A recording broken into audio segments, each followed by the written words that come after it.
대한 독립의 소리가 천국에 들려오면 나는 마땅히 천국에서 춤추며 만세를 부를 것이다.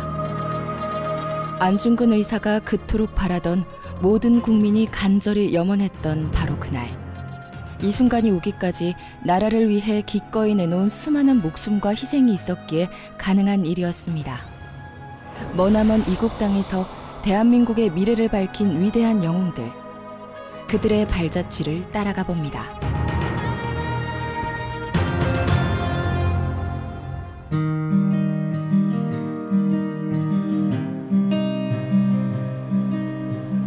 (79주년) 광복절을 앞두고 독립운동가 후손들이 모인 광복회에서 특별한 여정을 준비했습니다. 만주 지역 독립운동 사적지를 직접 답사하여 순국 선열들의 흔적을 찾아가기로 한 것. 광복회 각 지역 지회장과 역사 전문가들이 함께 중국으로 떠났습니다.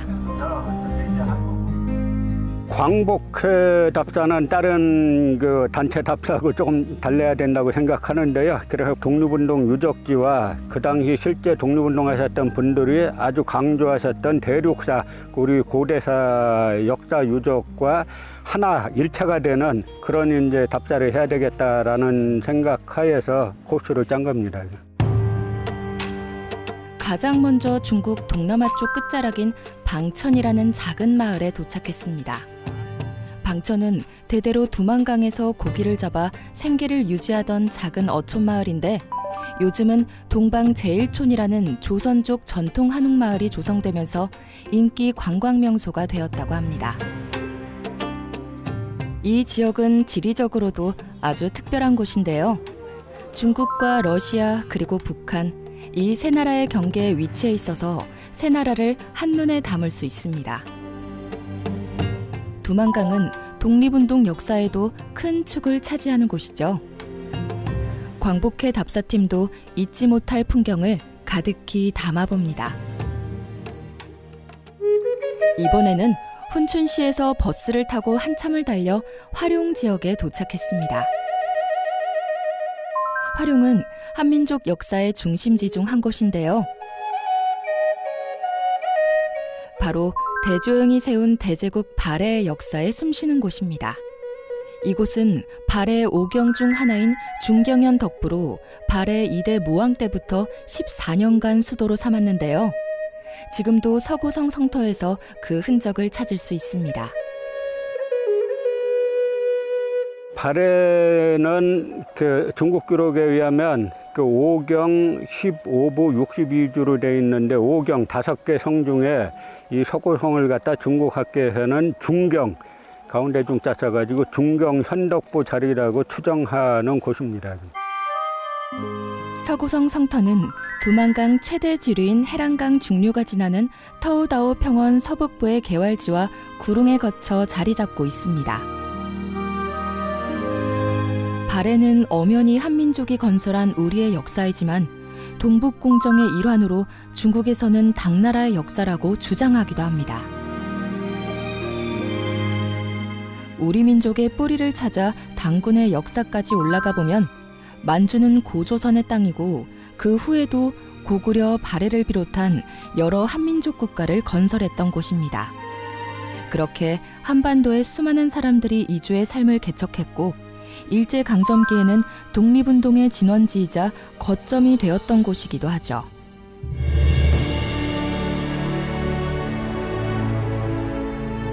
독립운동의 발자취, 그리고 영웅들의 숨결을 따라 이동하는 여정. 이번에는 화룡시 청호종산의 작은 구릉을 찾았습니다. 이곳은 어떤 인물과 어떤 이야기가 담긴 곳일까? 궁금증과 기대감을 가슴에 품고 풀이 무성하게 자란 들판을 따라 계속 걸어봅니다. 도대체 이 길은 어디로 안내하는 걸까요? 이곳은 화룡시 청파오를 기지로 반일 교육운동과 계몽운동을 하며 많은 독립투사를 키워낸 대종교의 창시자와 주역인 홍암나철, 무원 김교헌, 백포 서일 선생이 잠든 삼종 삼유입니다. 대종교는 1910년대 만주에 진출해 1945년 독립이 될 때까지 만주를 지키며 끝까지 일제와 싸웠던 유일한 종교이자 독립운동단체였습니다. 1916년 황해도에서 순절한 홍암 나철 대종사의 유언을 따라 이곳에 묻히게 되었다고 합니다. 나라를 위해 함께 나아가던 이들은 그렇게 나란히 한 곳에 잠들었습니다. 삼종사의 업적과 희생을 기리며 잠시 묵념의 시간을 가져봅니다.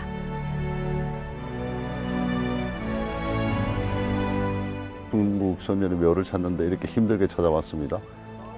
이런 황량한 벌판에서 독립을 위해서 이렇게 애쓰시고 선대들이 이제 했던 것들을 그분들의 노고에 비해서 지금 이제 처해 있는 이 상황이 너무 열악한 것 같아서 마음이 참 애잔합니다. 삼종삼유는 그 역사적 의미와 가치가 큰 만큼 화룡시 문화유물 보호 단위로 지정되어 있어 당국의 허가를 받아야만 참배가 가능합니다.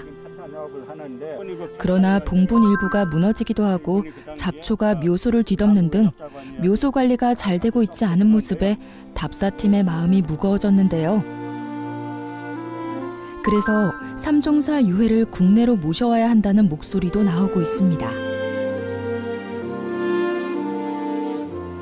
민족을 위해 평생을 바친 삼종사의 묘역이 이렇게 열악한 환경에 처해 있는 모습을 눈으로 직접 보니 더 가슴이 아파옵니다. 호흡법이라고 있어요. 이 식사를 호흡을 조절하고 민간인 학살, 인공군이 잘하는 건 정규군에게 팔전하면 맨손으로 잡초를 뽑으며 조금이나마 순국 선열에 대한 예를 갖춰봅니다. 풀이 너무 무성해가지고 보기 싫어가지고 너무 초라하죠.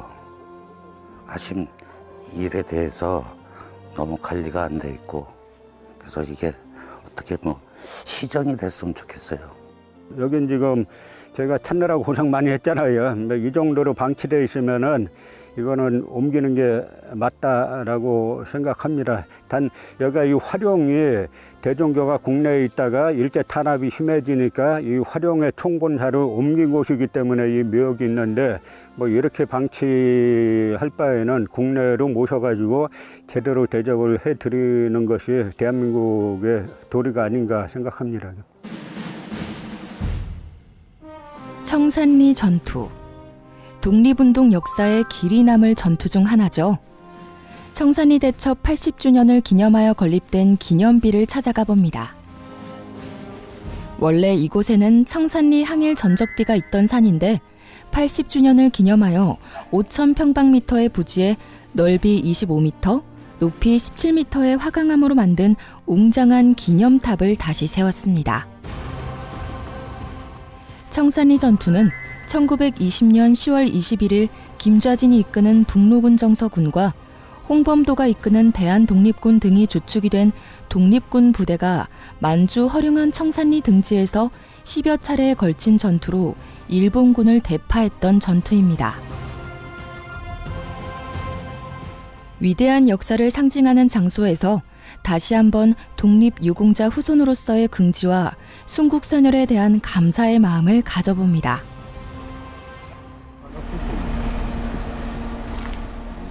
수많은 독립운동 단체가 활동하며 항일운동을 펼치던 당시 우리 민족의 치열한 삶의 현장이었던 만주. 그 시작은 삼원보 추가가에서부터 출발합니다. 1910년 나라의 주권이 뺏기자 국외로 근거지를 옮기게 됩니다. 신민회를 중심으로 추가가에 우선 정착하기 시작하면서 1911년 봄 한인 자치기관인 경학사를 조직하고 신흥무관학교의 전신인 신흥강습소를 설치해 독립군을 양성합니다. 독립운동 기지의 거점이 만들어진 것이죠. 나라를 되찾으려면 해외에 독립운동 기지를 세우고 그래서 교민자치 조직을 만들고 그다음에 그 자치 조직에서 무관학교, 요즘으로 치면 사관학교죠. 사관학교를 만들어서 사관학교에서 전문적인 군사훈련을 받은 군 장교들을 배출해야 이들을 중심으로 결정적인 시기 때 국내 진공작전을 독립군을 결정해가지고 국내 진공작전을 치러서 일본을 무력으로 군사력으로 내쫓고 독립을 쟁취하겠다라는 그러한 원대한 목표를 가지고 그리고 구체적인 독립전쟁의 목표를 가지고 세운 학교가 신흥무관학교입니다.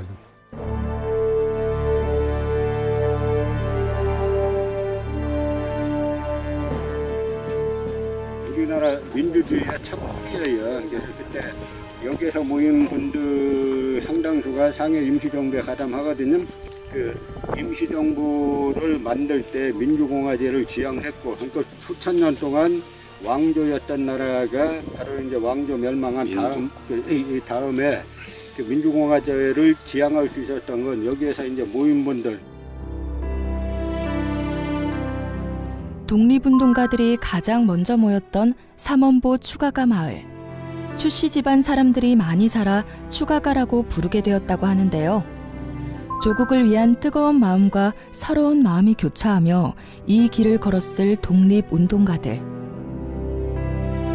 선조들의 흔적이 남아있으면 좋으련만 지금 이곳에서는 그저 터만 추측할 뿐 아무런 흔적도 찾을 수 없다고 합니다. 신흥무관학교는 날로 번성하였지만 삼원보는 토착민들의 배척이 심했고 국제적 이목을 받기 쉬운 곳이라 판단해 이후 인적이 드문 통화연 합리하로 옮기게 됩니다. 독립운동가의 후손으로서 선조들이 활동하며 살았던 곳을 더 자세히 보면 좋으련만 정확한 위치도 파악할 수 없는 현실에 내심 속상한 마음이 들기도 합니다. 이혼 선생님 저희 할아버지입니다. 조부님입니다.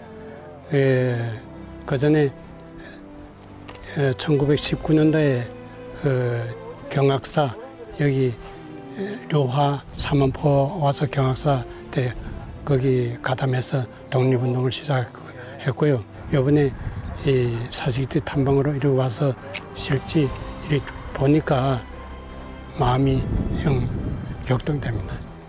우리 한민족으로서는 이름 곳이고 이 있는 이런 표적이 없고 이러니까 정말 좀 서운한 게 있습니다. 광복회 후손으로서는 이 땅에 어떻게 그 역사적인 기념물이라든지 각종 그 시설물을 좀 국가로부터 해놓도록 건의가 돼서 그것이 현실화돼야지 우리 후손으로서의 책임을 다하는 길이라 이렇게 생각을 합니다. 그래서 참 서글프고 참 선열들에 대해서 현실을 보니까 눈물겹습니다. 비록 타국일지라도 이곳은 우리 민족에게 특별한 땅입니다. 우리의 소중한 역사를 지킬 수 있는 현명한 방법을 찾아나가야겠죠. 이번엔 우리 민족의 더 깊은 역사를 간직한 곳을 찾아갔습니다. 고조선과 고구려 시대 유적이 발굴된 길림성 통화시에 위치한 만발발자 유적입니다. 신석기 시대부터 고구려 시대까지의 유적을 발굴했는데 이는 최초로 발견된 고구려 초기 문화 유적이기도 합니다. 또 고조선과 고구려 거주민 유적이 겹쳐 형성됨을 발견합니다. 고구려가 고조선을 바탕으로 성장했다는 방증이기도 하죠. 중국의 10대 발굴하면 대단한 거예요. 중국 전역에서. 1999년인가 중국 10대 발굴로 꼽혔는데 근데 사실상 해보면 다 동유족 거니까 뭐 신석기, 고조선, 그다음에 고구려 거니까 조선 거니까 사실상 다 이런 식으로 없애버리는 게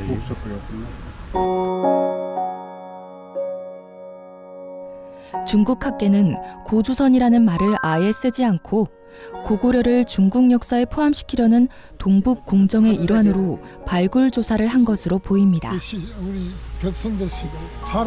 하지만 이는 엄연히 한민족의 역사임을 기억해야 할 것입니다.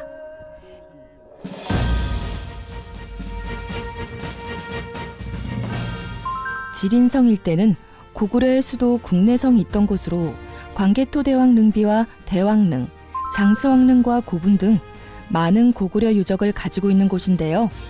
먼저 고구려를 대제국으로 번성시킨 고구려 제19대왕 광개토대왕 능비를 보러 가봅니다. 광개토대왕 능비는 광개토대왕의 아들 장수왕에 의해 세워졌는데요. 높이가 약 7m에 이르는 우리나라 최대 크기의 능비라고 합니다. 수천 년의 세월이 담긴 능비, 그 웅장함에 압도됩니다.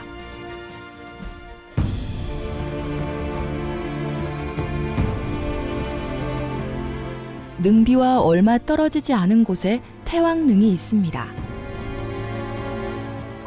이름에 걸맞는 어마어마한 규모인데요. 원래 피라미드 형태였지만 많은 곳이 파괴되어 현재의 모습만 남아 있습니다.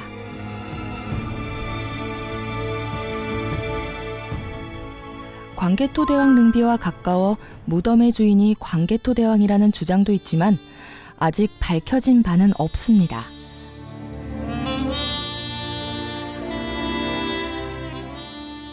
마지막으로 동방의 피라미드 금자탑이라 불리는 장수왕릉으로 향했습니다. 장수왕릉은 광개토대왕 능비 대왕릉과 일직선상에 놓여 있는데 거리는 약 2km 정도 떨어져 있습니다.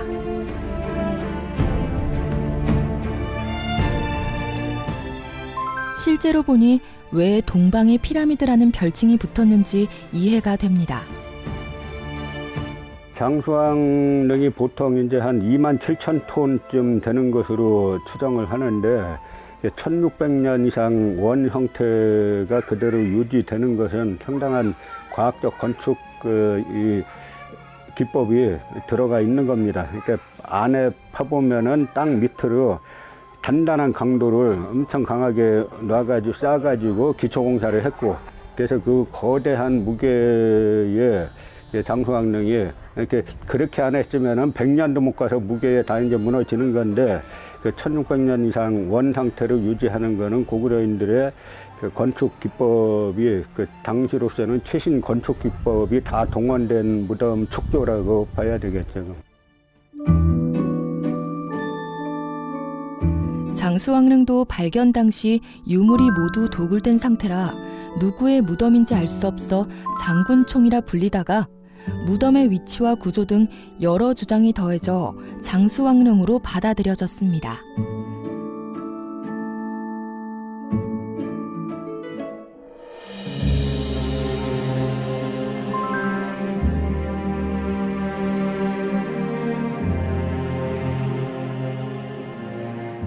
환도산성이라고 중국에서 이제 주장을 하죠. 벽이 많이 무너졌고, 그다음에 그걸 갖다가 이제 복원을 상당히 이제 해놨는데, 중국에서는 사실 고구려 역사를 지우고 싶은 역사지, 그게 이제 아무리 중국의 지방 봉건 정권이다라고 이야기해도 아니라는 거는 그 중국의 선조들이 쓴 역사책에 다 나오기 때문에 그 부분이 이제 상당히 그나마 기반과 이 환희는 조금 보존이 돼 있는데, 그 여타 고구려 이쪽 그 유적들을 보면은 그냥 방치라는 이름으로 이제 훼손되고 있는 것이 비일비재합니다.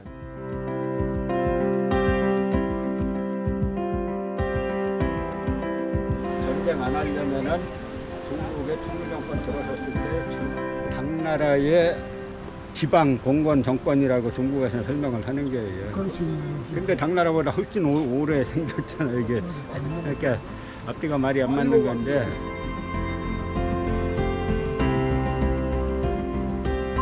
우리의 뿌리를 찾아 떠났던 6일간의 여정. 그들의 업적과 그들의 이름을 가슴에 새겨봅니다. 가슴이 좀 먹먹하게 느껴졌고, 그 우리 선열들이 그 독립운동을 만주보편에서 헌치는 그 발자취를 쫓아다니다 보니까, 아, 너무 고생이 많으셨구나, 너무 힘드셨구나, 너무 애쓰셨구나라는 마음이 간절해가지고 가슴이 좀 먹먹하고, 앞으로 우리가 더 열심히 해가지고 우리 자손들한테 이 정신을 꼭 이어주리라고 믿고 있습니다.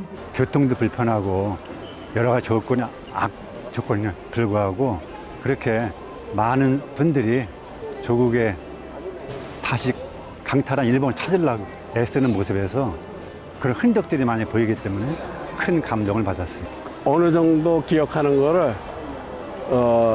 자식들이나 손주들한테 꼭 얘기해서 우리 그 조상님들이나 이런 거에 대해서 많이 가르치고 싶어요. 예, 제가 학교 다닐 때는 뭐 저도 역사는 굉장히 관심이 많아가지고 물론 뭐 전공은 그걸 안 했지만은 역사, 지리 이런 데 관심이 많았는데 실제적으로 지금 뭐 역사 이야기하면은 당연히 낭낭하면은 평양 근방에서 이 한사군에 있었다 이렇게만 알고 있기 때문에 참 지금 오늘 보니까 또 그게 아니었다는 거를 뭐 새삼하면 또 다시 깨닫게 됐어요. 선조들이 써내려간 과거의 역사를 자양분으로 삼아 우리는 빛나는 미래를 꽃피워야 합니다. 만주에서 있었던 일을 잘 몰랐어요. 근데 이번에 와서 역사 탐방을 6박 7일 동안 우리 회원님과 강북회 회원님과 함께 할 수 있어서 정말 즐거웠습니다. 아주 우리 민족에 대해서 자부감을 느끼고 우리 일제 치하 속에서 우리 선조들이 여기 와서 이 독립운동을 했다는 게 저희들한테는 가슴이 와닿고 저희 선대들을 다시 더 기리게 되는 거죠. 잊지 않겠습니다. 나아가겠습니다. 우리는 대한민국입니다.